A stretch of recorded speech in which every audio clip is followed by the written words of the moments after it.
Hello, welcome to a Sunday afternoon job. I usually like to take Sundays off if I can, but not today because I'm taking all the rest of the week off to go to Disneyland with my Disney World, with my children and grandchildren. So you may have seen the beginning of this the other day. I had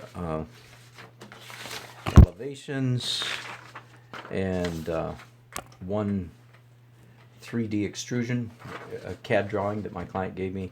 I did a sketch, sent it to them. They said, how about a little bit more of an angle? So then I went back into Photoshop and indeed turned the house.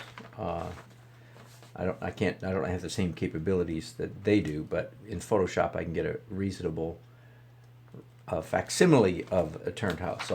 And then I traced that on my light table. Got it. Did the drawing with a fountain pen. You know, that's a kind of pen that has a reservoir on the inside that you fill up with ink.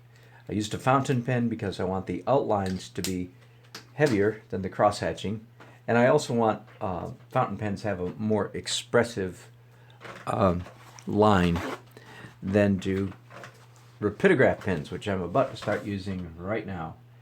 And I'm going to spend several minutes doing shading. Let me show you. This is a previous drawing that I've done for this client, and of course so it has to be the same style. The cross hatching is really there just for fun, just for visual candy, just for texture. It doesn't need to be there. I could do all of this shading just with watercolor, of course, but when I did the first job for this client a couple years ago, I proposed to them this technique, and this is the technique that they chose. So we're stuck with it, but it means I get to do some cross-hatching, which used to be one of the most common activities in my life literally for decades, from the mid-'80s to the early 2000s. No, really, from the late 70s to the early 2000s. Most of my work was pen and ink, and a lot of it was cartooning, and all of it had cross-hatching in it. As my wife has said so many times, if we had a penny for every line that I've drawn, we'd be millionaires.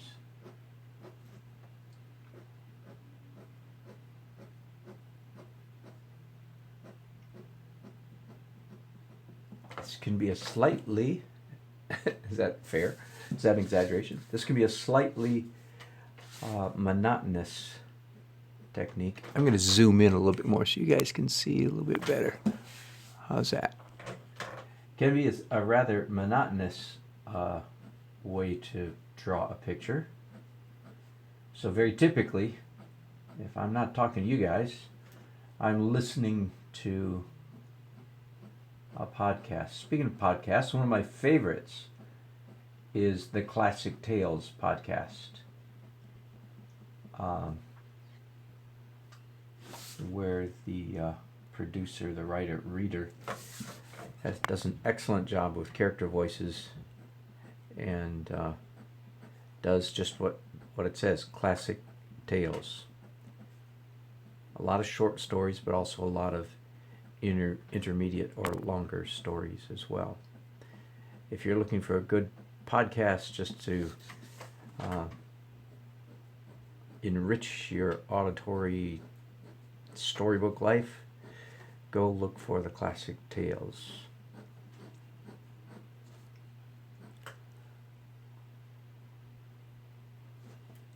I was just listening to the very beginning of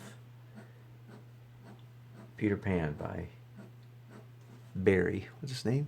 William Barry. It's not William. J.M. That's why we don't know his name. J.M. Barrie. Anyway, so that's how I've handled the problem of monotony when I'm doing a lot of cross-hatching. Now, if you've never seen me do a cross-hatching video, I must tell you that you are in the extreme minority. Ironically, even though these days I'm known, at least around our country, America, I'm known as an oil painter.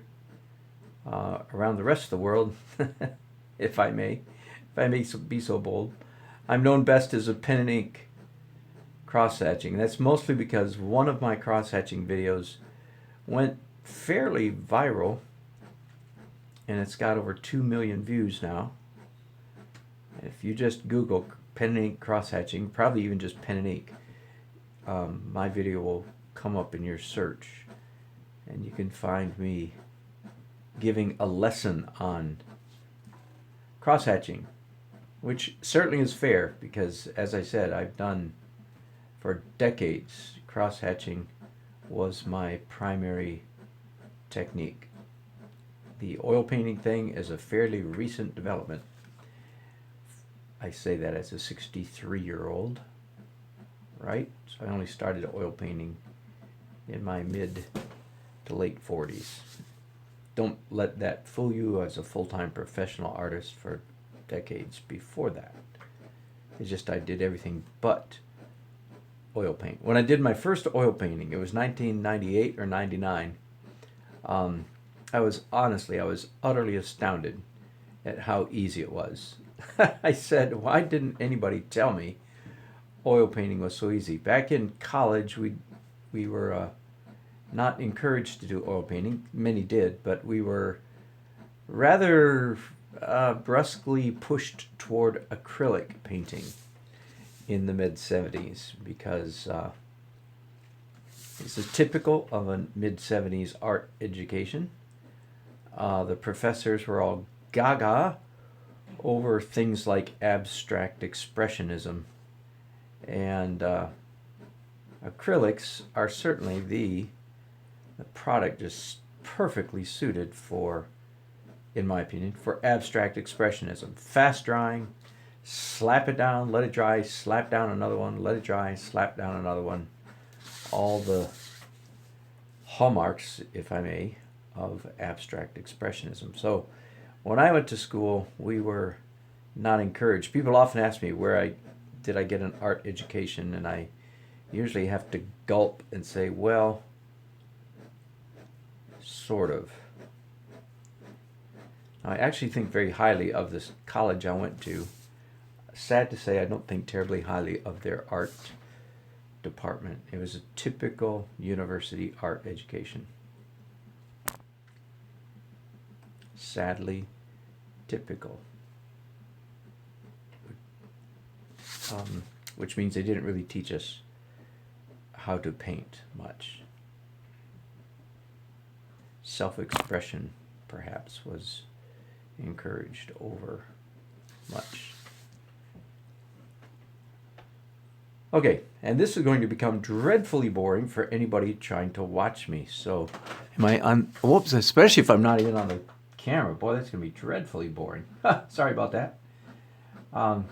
So I'm going to stop the video very soon. Just want you to see what today's adventure was. That's the reason I called this a daily art adventure. Every day is something different. And if you didn't hear me mention earlier, yes, our family is going to Disney World this week. So I'm going to try to do some art every day.